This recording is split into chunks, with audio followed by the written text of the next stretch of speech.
Hello, Breakfast Club. I hope you're enjoying your coffee. It's Thursday, so you've got land and coal. It's a super topic this week, so thank you for bringing it up, Kate.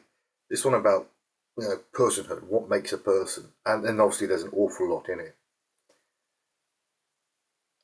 When Kate brought it up, my mind went straight to a really good episode of, even if you don't like Star Trek, a really good episode of Star Trek: The Next Generation called "The Measure of a Man." The basic premise of the episode is that there's effectively a legal proceeding going on to determine whether the android, Lieutenant Commander Data, played by Brent Spiner, is a person, whether Commander Data has the right to choose. And it's a super episode with some fantastic performances, not least from Jean-Luc Picard, well, from Patrick Stewart. So I do recommend looking for it. I've enjoyed all the contributions genuinely on this subject. I particularly enjoyed Beaches, and I think my thinking is along similar lines. That you start getting into some really tricky problems. You know, if you start defining personhood by having certain capabilities, what happens when the sort of instinctive, I don't know, thing that other humans are obviously people comes into conflict with that, and that becomes very very difficult. I think starts to see the problem. You start to see the problems of what are people.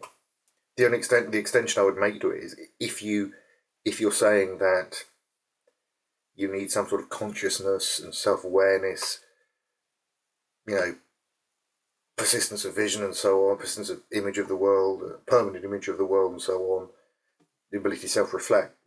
Does that apply to very young children? Obviously, we would consider them persons in some way, but I mean, maybe you'd say that they're made wards of the state or wards of society in some way, and maybe that's what we should do with great apes or other animals that are shown to be intelligent. The discussion very much reminded me, thing about personhood, about a discussion that I was not really taking part in. I was mostly listening to. The sort of explanations of it went a bit above my head, if I'm honest. It's a sort of variation on the trolley problem. And it's a slightly bizarre setup, but bear with me. There's been a plane crash. You're more or less okay, but you can only care for one of the other survivors.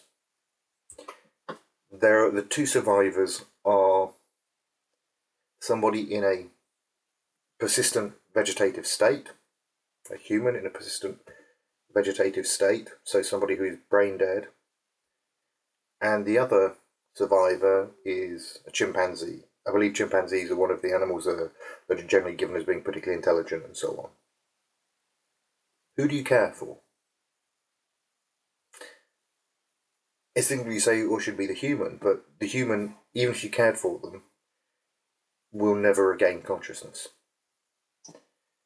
The chimpanzee might regain some level of consciousness, but instinctively they're not human.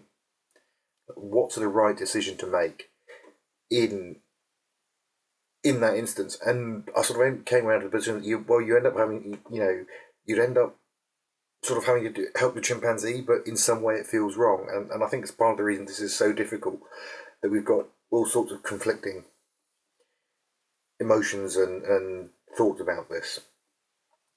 I'd love to know in the comments what people do in that situation. Who do you help? The chimpanzee or the human in a persistent vegetative state? You can only look after one of them until help arrives. Because when we're defining self-awareness and so on, we're defining it with reference to ourselves. What is it about self-awareness that's special? Why is that the defining characteristic? Or I suppose what I'm saying is, why are we being anthropocentric? I had this sort of, when I was thinking about this idea, what would we say if a group of aliens discovered Earth, came here, and for them the key issue of, for them personhood, or I don't know, Omicron Persei 7hood was Blargnog. And not only do we have no idea what Blargnog is, but we can't actually even conceive of Blargnog.